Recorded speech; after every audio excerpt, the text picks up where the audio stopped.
Welcome, Rhonda, and welcome everyone to our first of our 1 hour workshop. We'll start with an acknowledgement of country. And for most of us, there'll be some of us that are on other lands, but for most of us, we'll be on Taungurong or Yorta Yorta Nation land. And we pay where else? Who else is on somewhere else? Bangarang goes from us right up to Wodonga and so on, Brian. Okay. Dadaroa, Waveroo and Wiradjuri, Okay. up around Wodonga to Langata. Yep. All right. And we pay our respects to their elders, past, present, and emerging, and commit ourselves to healing of relationships and the land. Over to you, Rhonda. Okay, thank you, Brian. Now, I thought we'd begin by introducing ourselves just briefly, and you can say who you are, where you're from, and what your connection with op shops is, and then we'll have a bit of an idea of what people's interests are. So I'm Rhonda Kissick. I'm a retired Uniting Church minister. I live at Talangata. That's a picture of the Talangata op shop there. And I was minister there for just over 9 years before my retirement. Currently, I'm doing long-term supply at Wodonga St Stephen's, and it's St Stephen's church office that I'm sitting in. And before I was here, I did long-term supply at St David's, Albury, for a while. So I've been around this presbytery for a very, very, very long time. And I work every Wednesday afternoon. So someone else like to introduce themselves? I'm Graham Wells, another retired United Church minister, but I'm doing some long-term supply at Rutherglen, and it's longer than its term, I think, but never mind. And I'm the secretary for the local committee of our op shop here in Rutherglen. My wife Mary is the convener, and another lady is the treasurer, and I'm the secretary of the committee. But I'm also heavily involved in volunteering behind the counter and offering a word of welcome to those who come. And often in Rutherglen we have a lot of visitors and tourists and wine people who come looking for wine. And my first question usually is, where are you from? And they come from everywhere from Darwin to Whyalla and Alice Springs, and you know, we can sort of have some sense of affinity with those people who are visiting us. So they're encouraged sometimes to learn something about the Uniting Church shop and what Uniting Church is doing locally and further afield. So that's me. Thanks, Graham. Selma, do you want to keep going with Sorry, Graham said it all. I'm the secretary of the congregation, and Janice here. I work part-time in the op shop. Yeah. I actually don't work in the op shop. I just do the admin for the congregation and the church council and stuff. That's it. Thank you. I'm Graham from Corowa, but I live at Rutherglen. I have no connection with op shops, but every so often I love to raid them and see if there's some nice cheap books in regard to the authors that I love following. But I'm just conscious that with my time limits, I'm missing out on some of the field days. So I thought I'd better see this one on Tuesday night because I am free. Thank you. I'm Helen Collins, and I'm a member of St Stephen's, and I coordinate the St Stephen's op shop, and I work in it Mondays and Tuesdays, and sometimes on Saturdays, and sometimes fill in.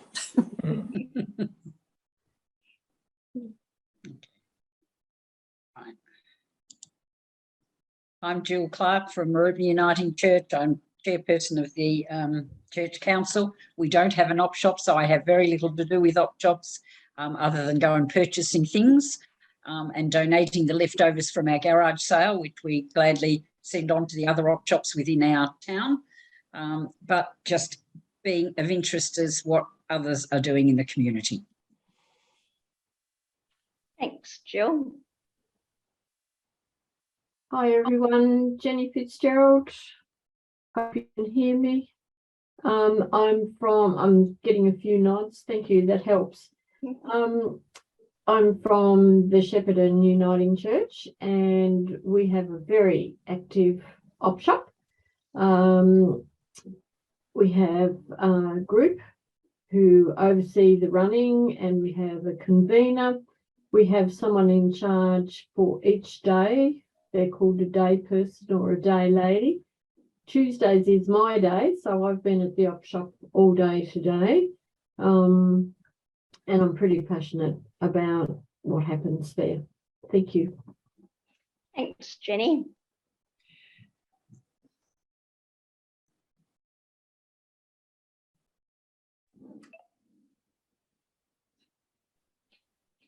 Joan or Cindy or Jeanette? Sorry, Jeanette Smith, Maroubna. We don't have an op shop, no, but I like to shop in an op shop, and yeah, happy to be part of the field days.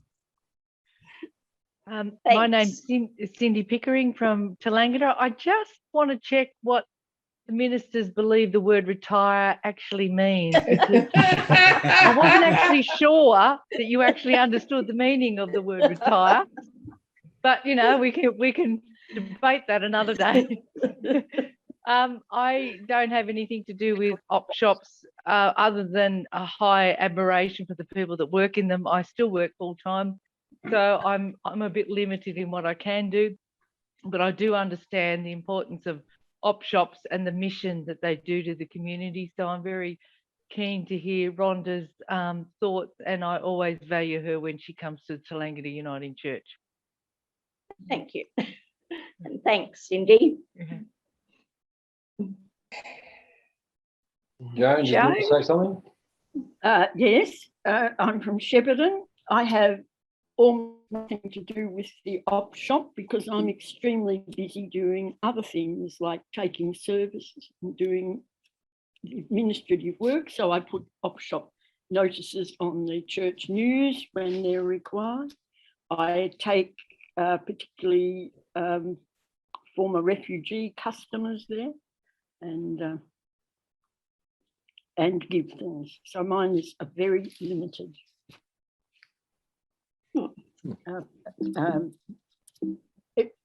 involvement with the op shop. Thanks, Joan. And Bev? I've unmuted you, Bev, so if you want to say something, or you, Mino. Well, I'm from Tatura, and we don't have anything to do with an op shop, and but I enjoy them when I get there. Good. Okay. And Brian, did you want to add anything about op shops or anything else? Only that I think they're a great resource for, you know, both for what happens behind the counter and in front of the counter. And I think I'm really interested in how we link them into the, not just as a fundraiser, what you're saying, but as part of the mission of the church. And I think they've got great potential for that. Okay, thanks very much, everyone. And we're now going to have some devotions before I make the presentation. And op shops don't have a lot in the Bible about op shops, but I'm reading about clothing from Colossians 3, verses 12 to 15. As God's chosen ones, holy and beloved, clothe yourselves with compassion, kindness, humility, meekness, and patience. Bear with one another, and if anyone has a complaint against another, forgive each other, just as the Lord has forgiven you, so you also must forgive. Above all, clothe yourselves with love, which binds everything together in perfect harmony. And let the peace of Christ rule in your hearts, to which indeed you are called in the one body. And be thankful. This is the word of the Lord. Thanks be to God.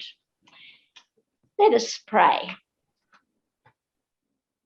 God, in the wonder of your creation, we see a world which staggers our imagination. Flowers of the field with a riot of colour that artists struggle to replicate. A wealth of beauty that cannot be purchased. Landscapes of strength and majesty, tiny creatures with finely detailed intricacy.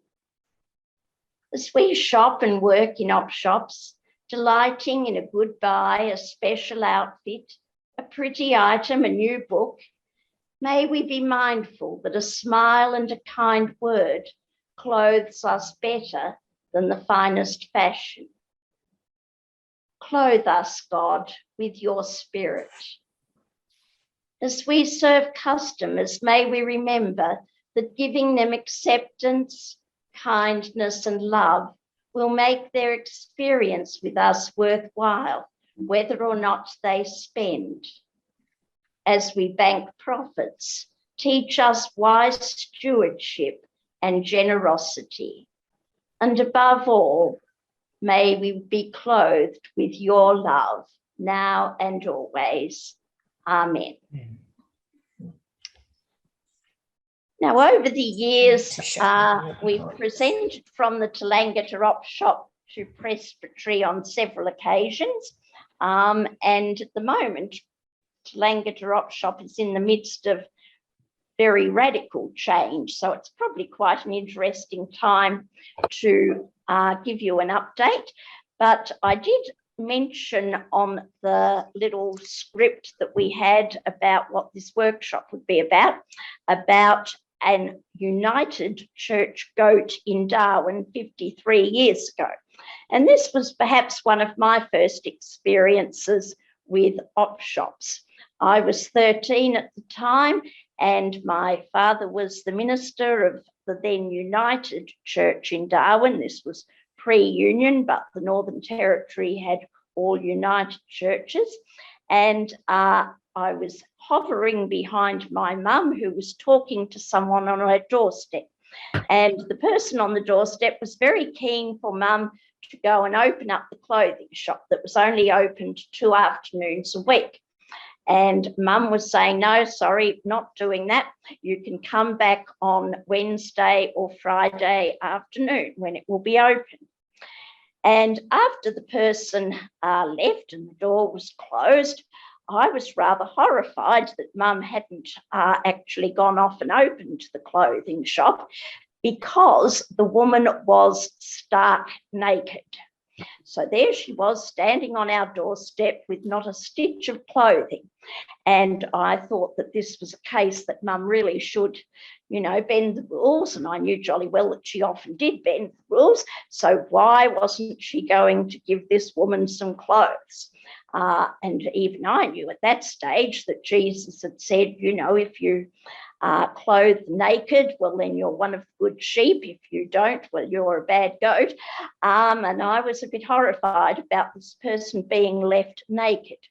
And when I remonstrated with mum, she kind of beckoned me over to one of the windows, and we looked out, and I was able to see with mum the woman up at one of the bushes by our front fence, and she was pulling all her clothes out of the bush and putting them back on again before she set off on her way. And mum had seen her losing her clothes before she approached the door. So that was the story of someone coming completely naked, and poor old mum, I guess, might have been classed a goat for not clothing the naked. But perhaps she wasn't quite a silly goat as others might have liked to think she was. Now, the Tallangatta Op Shop has been going for about 25 years. And as I said, over those years, we've made various presentations at Presbytery.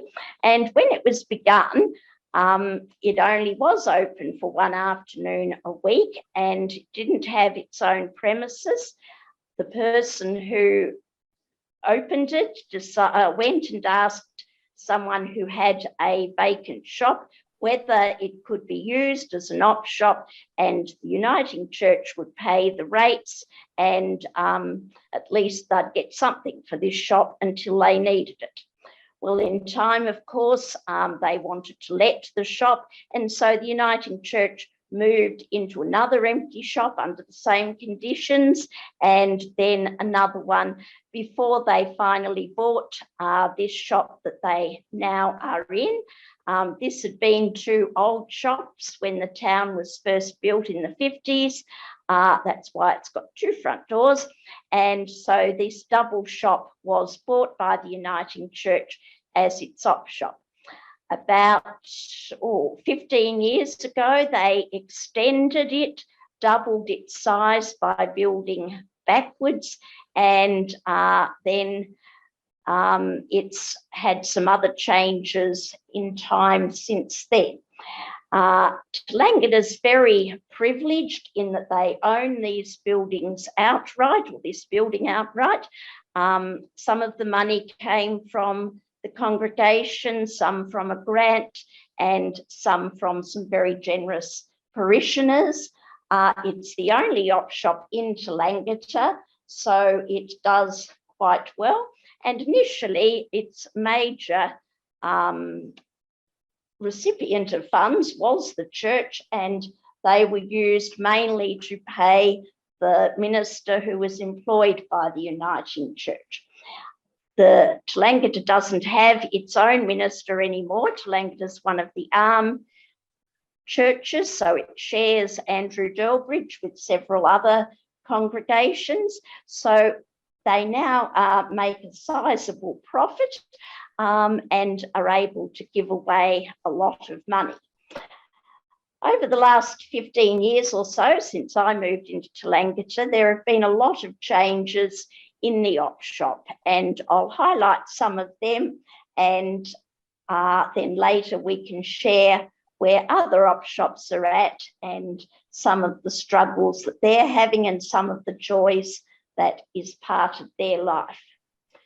When I came to Tlangata about 15 years ago, the op shop was open 6 days from 9:30 till 4 o'clock, so it was only closed on a Sunday. Over the years, or recently, especially during COVID, we've varied those times a little. It's now down to 5 days. Monday is used either as a sorting day or the shop isn't open. And we're open from Tuesday till Saturday.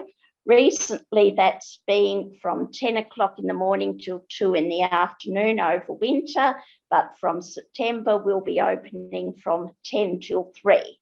So it's less hours than we used to be open, but a bit more than we were in winter. Our big change that's happening at the moment is that the committee have decided to employ a manager, a paid manager who will work 22 hours a week in the shop. So the manager will be there nearly all the time that the shop is open, and that person will be paid award wages. And she starts next Monday. I don't know who she is, but that process is all completed now. Over the years, the op shop has been more than just a shop that's sold clothes and goodies. We've offered various kinds of assistance, sometimes more than others. We've brought food from Food Share for several years and dispersed that, given out petrol vouchers, referred people to Uniting in Albury or Wodonga for counselling. At one stage, we had a lot of Uniting vouchers that we gave out through a grant that Uniting had got for us. And of course, we give out goods and clothes as are needed, buy firewood for people and help with other ways. At the moment, the congregation and op shop committee have decided that the best way they can help is simply to buy IGA vouchers and use them. So we actually pay full price for those at the local supermarket, and people get to take their voucher and buy whatever goods they want. Now, since COVID, a number of changes have taken place. While we were closed down during COVID, it was decided to replace the lino blocks on the floor, which had been there since the shops were built in the 50s. They had asbestos in them, and also the glue that held them to the floor had asbestos, and all of that was starting to fall apart. So the floor was taken up. They hired a container which sat out in the street, moved all the goods from the shop into the container, and resurfaced the floor. And then the walls looked a bit shabby compared with the nice new floor, so they had a paint. And then the next room's the extension. The floor of that room looked a bit shabby compared with everything, so it was redone as well. So everything got beautifully cleaned up. Now, the slides you're looking at the moment are actually the back room, which is the sorting room. And one of the major changes that's happened recently is that we now have a very uncluttered op shop. So some of you might be a little envious of our sorting room and all its space. Everything's very well ordered. When we opened up again after COVID, a woman, Michelle, came to work for us as a volunteer, and Michelle had been the manager of the Wodonga Salvation Army op shop for 10 years. Prior to that, she'd been paid staff at the op shop. And she brought with her a wealth of experience. She'd won state awards through the Salvation Army for her work. And the Salvation Army, the family stores that you see around, the big ones, they're not actually run by the local Salvation Army Corps. They're run centrally through the state in Victoria, and most of them have a paid manager and paid staff as well as volunteers. So Michelle came to us with all the experience of her years with the Salvation Army. Now, on the right there, you'll see some white bags. That's in our storage garage. And the storage garage, the other wall has those shelves with boxes. That used to be overflowing with all sorts of things, very cluttered and full. We used to sell a lot of furniture, but a few years back, we simply decided we couldn't manage the furniture anymore. The volunteers were getting older and people couldn't shift it around. We no longer had access to anyone who could deliver it to people. And so sadly, we just had to let the sales of furniture go.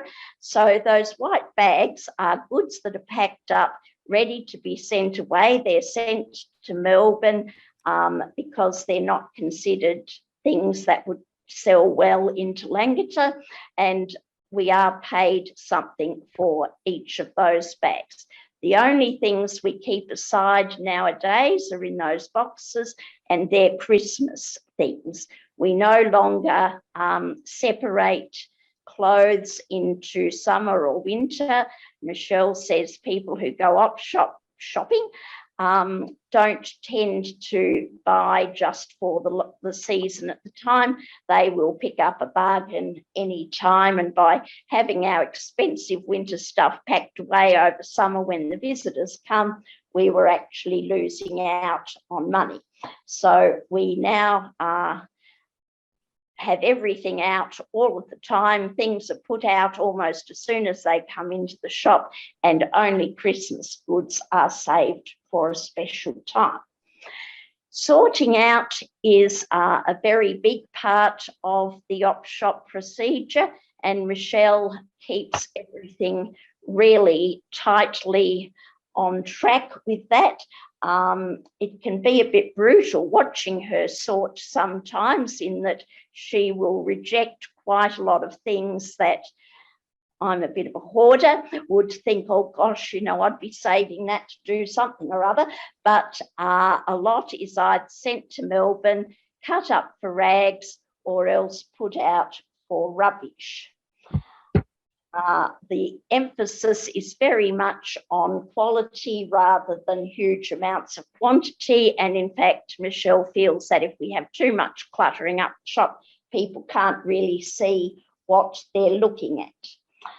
We've also just recently given up selling electrical goods, and some people found that a shame, but it was felt that it took too long to sort them out, and sometimes they weren't tested to see if they worked. They were always tested and tagged for safety, but sometimes they'd be brought back because they didn't work as well as they should have, and so it was decided they were too much bother. We're now in the back room of our shop, so this is part that the customers can go to, and that sink there is used for the washing of glassware, plates, things like that, that need cleaning before they're put on shelves. So if we keep the slides going for a bit, that is the front room of our shop, or half of it. That wall, there's more shop the other side of that wall.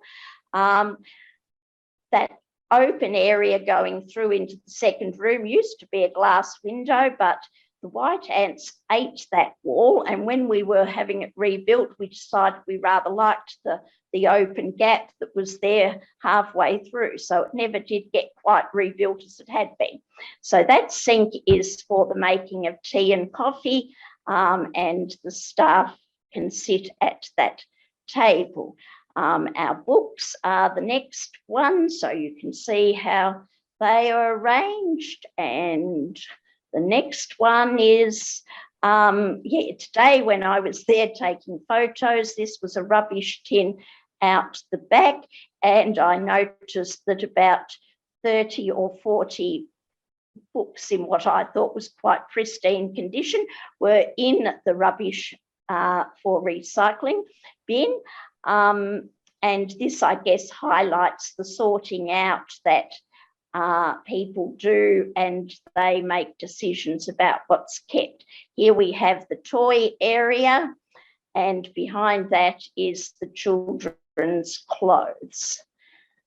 One thing Michelle did was replace all of our old rickety shelves and bits and pieces with special shelves that we bought from Bunnings.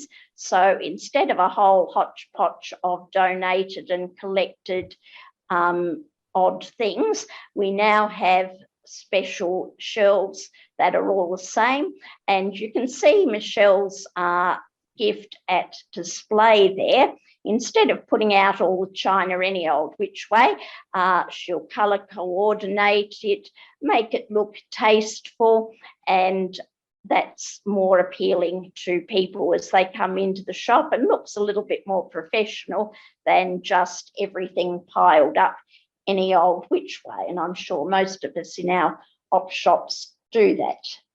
Next, another thing that Michelle did was say get rid of all of the old coat hangers. We had a collection of old coat hangers that we'd collected that were every different kind of coat hanger imaginable. So they were all dispatched, and we now have matching black coat hangers that are purchased at Kmart.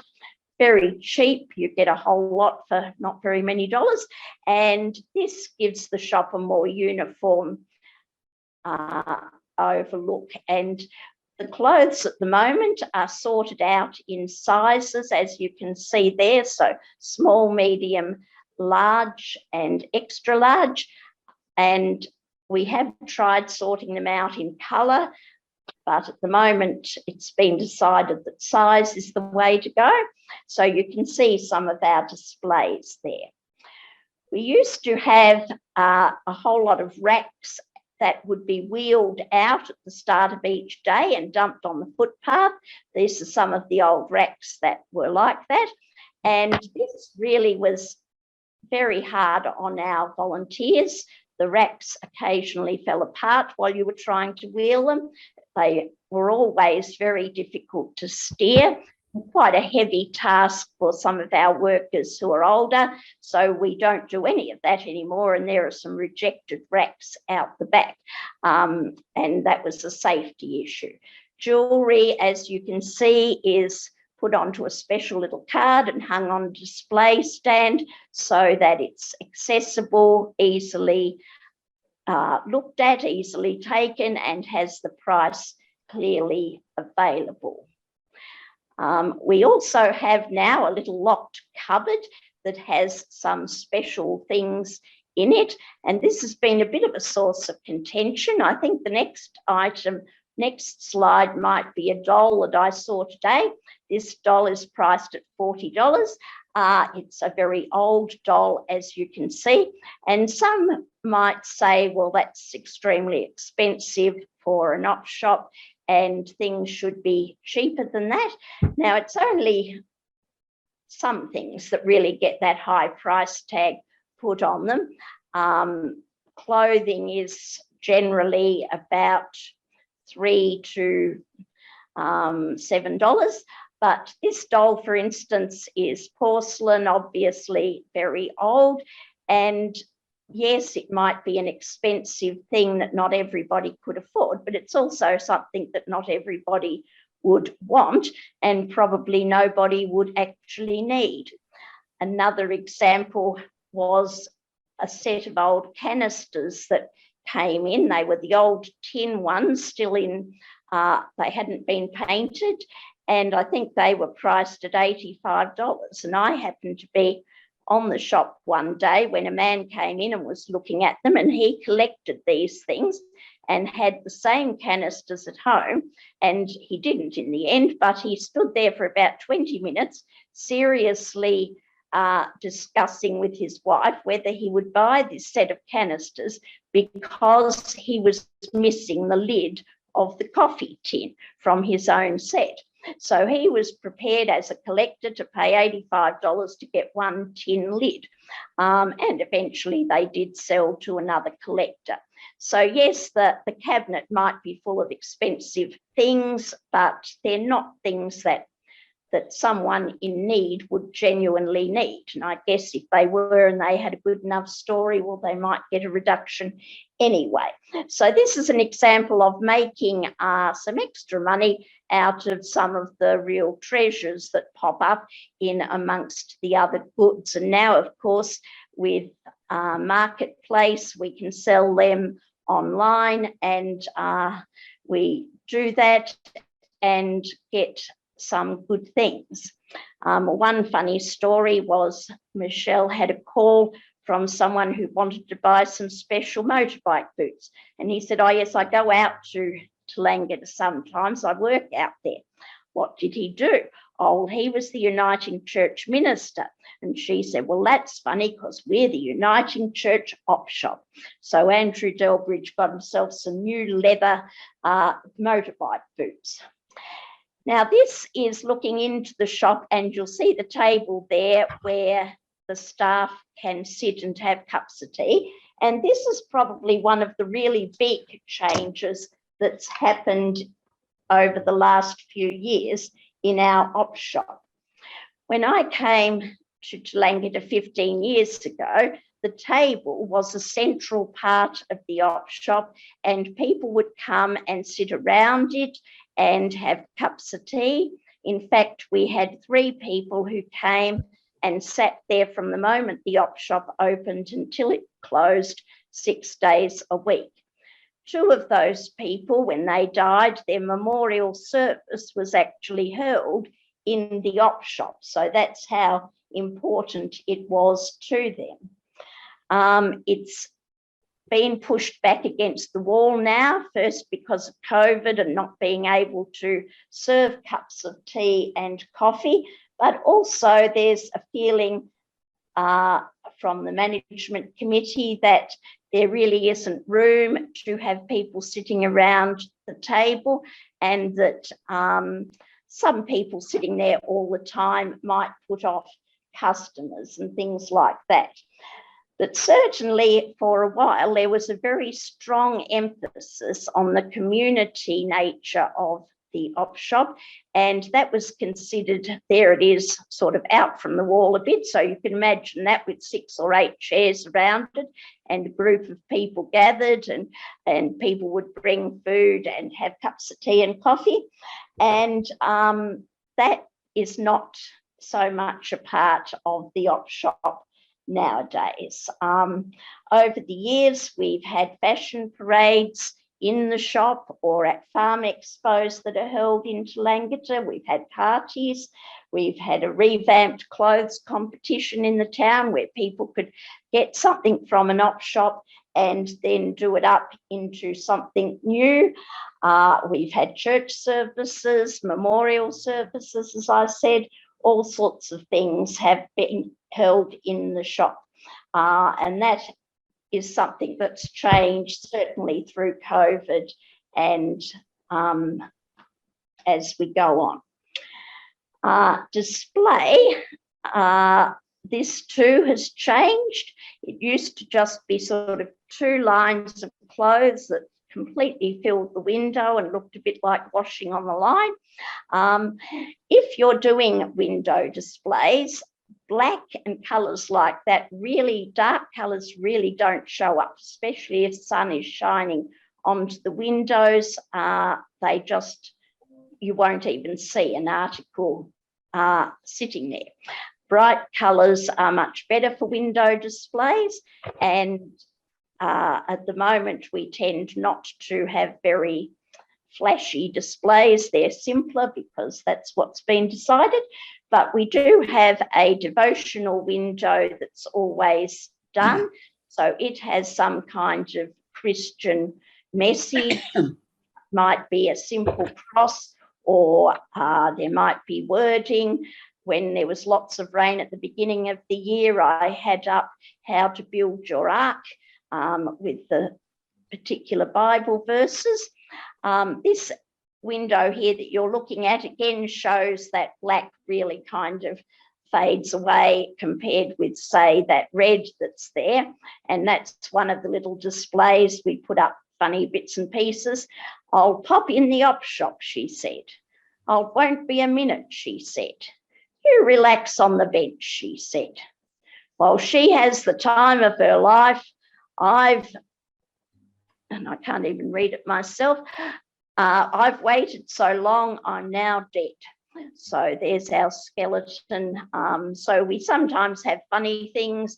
We have a blackboard with messages on it, and they change. They're generally some kind of pithy little saying or something topical. So when the war in Ukraine began, I just had a great big letter P with, and then peace, please, Putin. So it can be a political message, it can be a pithy saying, sometimes they're funny things, sometimes I do these messages, sometimes I can't think of anything to write. Has anyone got a message? So they can vary too. We've also done different displays over the years. We used to have a funny old mannequin, and one time we made her pregnant with the aid of a bicycle helmet, and she got more pregnant, and then she was in hospital in her nightie and holding a book on parenting for dummies and her little sponge bag. And then she got home and she's there with her curlers and looking a bit lost, and it ended up several weeks later that she's decked out ready to go to a nightclub, and the poor baby's on the floor clutching her ankle, and mum's sort of ready to venture out into the world. So sometimes the displays were humorous, but things to keep people interested. Now, this was an object that I saw there today, and sometimes we have a sort of a what on earth is it kind of a thing, which I always think is fun. This, anyone know what that thing is? It's a frog, a flower frog, I was told. So you arrange your flowers in it and that sits in the vase. The next photos are a family who came recently, and they asked for 6 little bits of paper They each wrote their name on a bit of paper and then pulled it out of the hat. And then the idea was that one of them had to buy an outfit for the person whose name they pulled out of the hat. So this family on their holidays, they each dressed each other with op shop gear, and they had to wear that outfit all of the next day. Mum there on the left had to go and work as a health worker in Wodonga the next day, decked out with her blue scarf and her pink skirt. And the teenage kids actually even got into it, which was rather good fun too. So you can see that they're all dressed as they would have to be dressed the next day. Some time ago, St Stephen's, where I'm currently working, had a bush dance where everyone had to wear their op shop gear. So that's another thing that can be done in your church. Over the years, we've also thought in Tallangatta of how the op shop could be used for evangelism and more directly spreading the gospel. And we've done various things. We had Bible studies in the op shop for a while that were based on events of the op shop. And from that, a woman was baptized in our congregation. We have the devotional window that changes every few weeks. At one stage, we had a reflection corner set up all the time that changed from week to week, where people were invited to think about something or do a particular activity. So it might have been finishing off a jigsaw puzzle with questions like, what parts in your life aren't finished off, or what parts might you like to redo, or something like that to consider. Here's some blessing cards that we've been giving out at St Stephen's op shop. So they're just photos that members of the congregation have taken and little words that go with them. They're business card sized. Helen Collins is also thinking of doing some bookmarks, and there are different ways that you can perhaps take that a step further. Over the years, I guess the thoughts that I've had are that the op shops are often seen as a way of making money so that the church can engage in its mission or its ministry. But can we also think of op shops as the actual mission and ministry of the church? So what do we need to do to kind of make that transition from it just being a way where we raise money to do other things to actually being the church through what we do in the op shop? And I think that comes down to the actual aim that we have of having our op shop, and that will vary from place to place. We need to perhaps consider all the various stakeholders. So there's the actual church that sets up the op shop. There are the volunteers who work there. And at the moment at Tallangatta, there are about 25 volunteers who have nothing at all to do with the church. There are 4 of us who regularly attend church and a couple more who are sort of loosely connected. But so that's kind of 3 to 1 almost of people who aren't involved in any way in the church. And that, of course, can flavour how the op shop works and what happens. We need to be mindful of everyone who has a part in the op shop, from the customers to the volunteers to the paid staff, if you have any, to the people who donate. Sometimes people donate things and find out it's just turned straight into the bin and can feel rather belittled and put down by that. So even the way we speak to people who come with goods, or perhaps come just as we're about to shut the door, all of that is an opportunity for us to exercise Christian outreach. I think perhaps the most important things in op shops are working out the aim of the shop, what you're actually wanting to do, and not assuming that everybody has that same aim. It can be quite different, and I think it's very important for church councils to very carefully set their aims and their goals, and then to communicate that with the volunteers and everyone else, rather than letting 40 different people each kind of try and dictate what the shop is about and what it's doing, because you'll get 40 different ideas. Perhaps the greatest problem is trying to sort out all the people management that goes with any organisation where there are that many people who are involved. Now, I think that's all I have to say, and we don't have much time left. But I was thinking we'd just open it up instead of me actually posing questions. I thought maybe you might like just to chip in thoughts from your own experiences or questions to each other, and just have a discussion, I think, rather than me posing questions that might not be the ones that are important to you.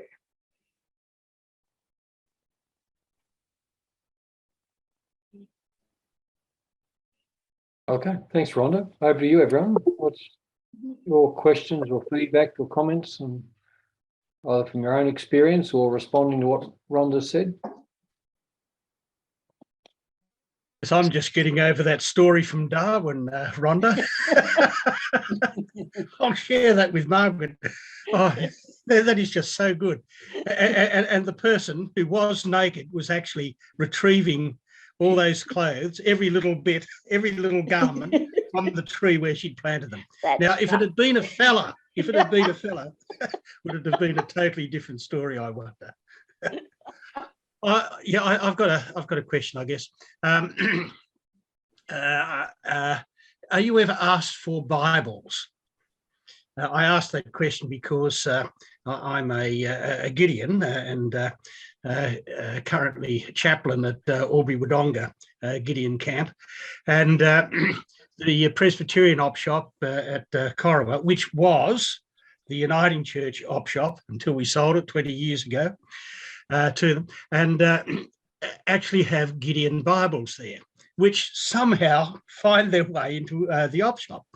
And of course, they can't be sold, but they can be given away. And when we visit the motels and hotels, we sometimes make a clean sweep and take out all the Bibles that are there, and they're available for prisons and so forth when we replace them with brand new Bibles. So I guess that is one way in which the op shops can be used for disseminating God's word, by having Bibles there. Langata certainly generally have Bibles for sale.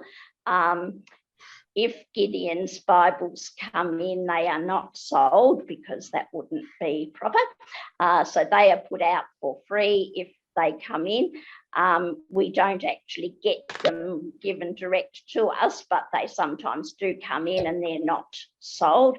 And if someone came in and really wanted a Bible and didn't have the wherewithal for buying it, I think any of the staff would hand over the Bible that they desired, I hope.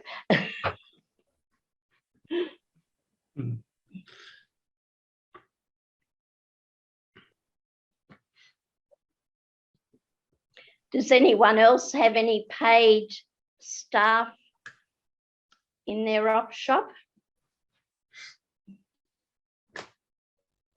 I can speak on that from Shepparton's point of view. We don't have any paid staff. It's not being considered at all. The way we work, as I said, we have one person, pardon me, I've got a frog in my throat, one person in charge of the op shop each day and an overall convener, and they form the op shop committee. We have some emergency people who are happy to come in. They've had a bit of experience and they are able to be day people in charge, or we have a number of volunteers who are happy to pop in when they can if there's an emergency. And this year it's been quite difficult to keep the staff. We've gone from having no staff to having 5 staff on all at once, which has been wonderful. One morning we had to close the op shop because there were no staff. Found some staff for the afternoon and finished up making $320, which is a lot for an afternoon for our op shop. The amount of money that comes in varies quite a lot. I think some of the members of our committee would like to know a little bit more about what happens to the money and maybe be able to pose some suggestions sometimes about where the money might go. The mission part is very interesting. We have a number of volunteers who don't go to church at all, and another group of volunteers who go to church but not the Uniting Church, and then we have volunteers. So it's quite a mixture.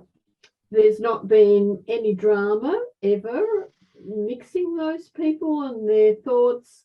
Many of them just would like to give back to the community, to people who have a need.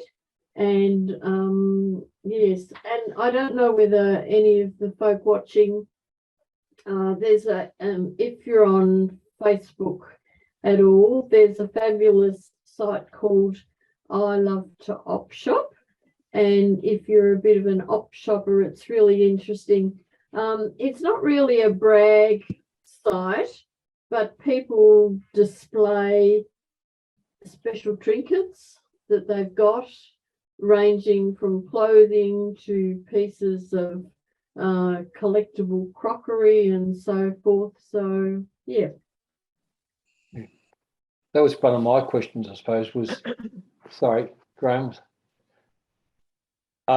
just how much the marketplace has become in terms of importance for selling those sort of specialty items. In our op shop, we have some folk who take that sort of thing on board. Sometimes we get to boxes of little bags of jewellery, and you don't know whether it's 18-carat jewellery or so. One of our ladies actually goes off to the jewellers and gets it tested, and so that gives us a bit of a guide about what we can charge for it. We know we're the cheapest op shop in town. Shepparton has a lot of op shops, and it's already been mentioned, places like the Salvos and Vinnie's, and they are directed from the capital city in Melbourne as to how they'll run their op shop. They're more, some of them are more like department stores. We very often get the comment about this is a fair income op shop where you can just come and have a good old snoop. And the things that we're asked for are weird and wonderful. We have a too hard basket where a contraption of one sort, and we look at each other and say, what in heaven's name is this? So we put it just near our cash register and ask for suggestions. So, yep. Yeah, I agree with a lot of the things that Jenny said, and I think another of our aims at St Stephen's, apart from all the other things that Rhonda's mentioned, is also about recycling and about keeping stuff out of the rubbish landfill as long as possible. And so we're very conscious of that, and so we often make do with things rather than, I know I've got some volunteers who'd love me to get rid of some of the racks and have all these lovely straight racks and all the rest of it, and I said, but what do we do with the others? So we're very conscious of that, and I always feel guilty. We do have a big what do you call it, dumpster out the back, you know, which needs to be emptied about every 2 to 3 weeks. But, you know, after a while, what do you do with some of the stuff? And some of the stuff we get, we are a recycling or a rubbish dump for some people, unfortunately. But I think that's part of the nature of op shops. We use Marketplace for more expensive items that come into the shop. In the past, I haven't been to Melbourne since COVID, but when I used to go down at least once a month, if not more frequently, we sometimes were given jewellery from the police station, and I'd take that to one of the auction houses down there, and they would sell it, because I know you won't get the price for it in the op shop. People don't come looking for that sort of thing. And we also have a special cabinet, if you like, because we're also aware that as well as servicing people in need, and we work closely with Uniting to do that and give a lot of things away for free, whether it's kitchen items or clothes or whatever. But we also have dealers who come in, people who have market stalls, and that's fine. You know, people say to me, oh, they're just going to resell it. And I said, that's okay, as long as they're happy to pay the price that we put on it. And so good things we will price so that somebody like that can still on sell it and make a profit. But I think that's all part of op shopping as well. Yeah, so it really is a balancing act. One of the difficulties we've noticed since COVID is getting enough volunteers. Our volunteers are ageing. We have 2 ladies in their 90s, well into their 90s, who are our rag cutters. They do it off-site now, and they love doing it, and they do a great job. And the other lady is probably in her mid-70s who helps them. And it's a way of them keeping in contact. One of them doesn't come to church at all, or very rarely now, because of she just prefers to keep a distance, I think, because of COVID and things like that. But it's a way of keeping in touch with her, as well as I feel guilty every time I go around with a big bag of stuff for her to cut up. But she says, oh, no, I want more, and so on. So there's all of those things that happen as well.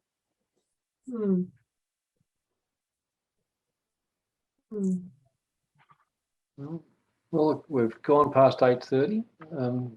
Thank you very much, Rhonda, and thank you everyone for your contributions. And they're a multifaceted thing, the op shop, aren't they? And it's how you can, the multiple parts of outreach, both to the staff who may or may not attend church, to the customers, and to those who donate, and all that. There's a lot of things to balance, but also to have a clear sense of mission and how it relates to the church, other than just fundraising. I think it's really important. Yep. That is really important. And one of the sadder parts of our op shop, I won't take up any time, is when someone comes and says, I've got a car full of things, and it's a parent's lifestyle of clothes and trinkets and bedding, and mum or dad has gone into care or passed away. And we have some gorgeous people who are really tactful, and the people bringing those goods in are as understanding as they can be under the circumstances, and they're often very happy to know that we will use their mum or dad's treasures as wisely as we can. There's a real ministry there, isn't there? Yes. And sometimes, there's even a chance to maybe share a prayer with someone in a situation like that. Now, obviously, not every volunteer would feel led to want to do that.